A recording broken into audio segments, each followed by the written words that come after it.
this here's a good job. Hey, listen here, Philip. You need a little help getting all those critters in the corral. I ain't never been approached by you like that before, Doug. Sure give you some assistance, because I'm a woman in olden times. I don't mind riding my little horse over there and picking up half of those, taking them out of your hands for you. Well, I'd be much obliged if you do such a thing there, Doug. I'm gonna hold him up here. Let the horse grab it with your mouth. Let the horse eat it like an animal. There you go. Way to go. Watch the legs. Watch the legs. My grandpa always said, many engines make for a happy tribe. I suspect that's something people can live by. Kind of like thought for the day.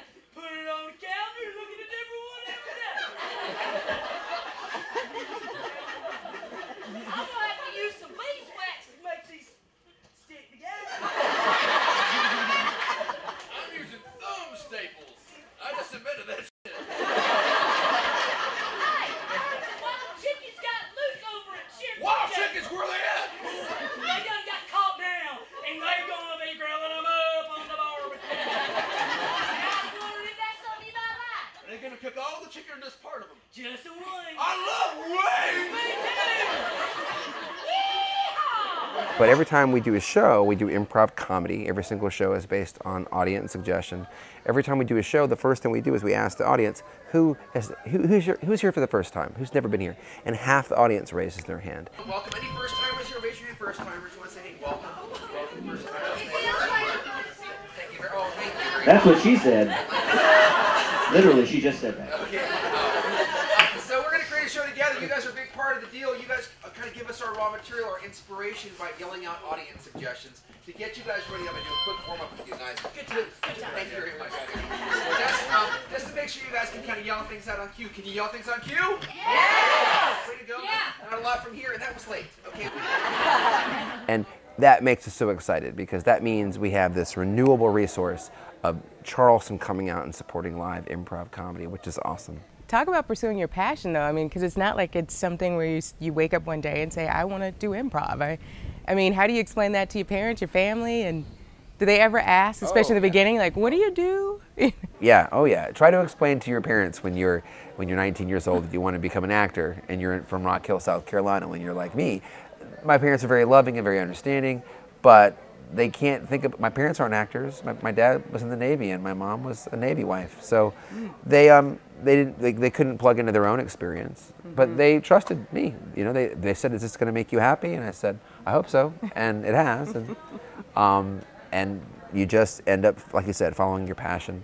And if you follow your passion, the money will come. I believe that maybe it takes a long time for the money to come. You know, I actually wish that I could do a little improv. I mean, could you show me? Let's do it right now, you and me. We'll do it. Okay. We're going to be, you and me, we're going to do a little scene, okay? Do I keep this in my lap? Yeah, it doesn't matter. Actually, that's not even there, okay? Okay. Let's say, okay, we're going to be pilots of a plane, okay? Cool. You're going to be the pilot, I'm going to be the co-pilot, so you're in charge, okay? I like that.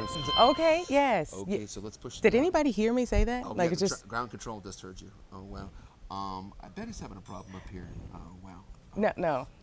Captain Joe, like what is your name? I'm co-captain. Sorry, it's a bad night. Are we flying during the day or? Look outside the window. You tell me, Captain Betty. And scene. Give it up for Captain Betty. Wow. Wow. Wow, she was scary. You were great. That, you know what? That one was not in the show tonight.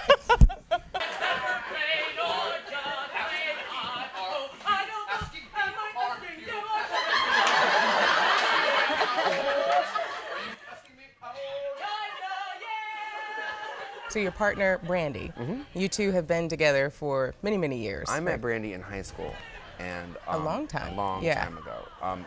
But we went into we started the Have-Nots together. That's the group that founded this theater 18 years ago, and then we founded the theater company in 2000. So that's 13 years ago now.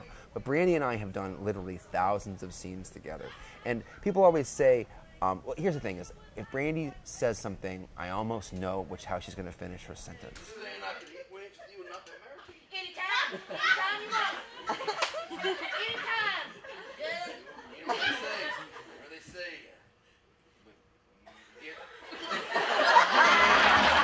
you do that? I mean, how do you go right into a whole other character? You're not changing scenes or transitioning out. How do you do that? You know, it's weird.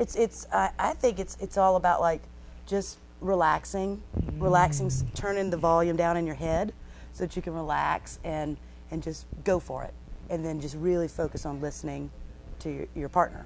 You know, because you have to hear, since you're making it up out of nothing, you have to hear what they're saying and then truly respond back to it. Well, and you know, even though this packed house, I heard you had to turn like 50 people away. It was busy tonight. Knock on wood. As you know, through the emails that have been going back and forth to you about the show, The Pearl is about, you know, really focusing on those hidden treasures and gems within the city and beyond, but it looks like you're far from a hidden treasure. I mean, it's so funny because I've always said, like, we haven't scratched the surface as far as this area knowing who we are, because you meet all people all the time like, now where is it? What is it? Y'all do stand up? Now what is it?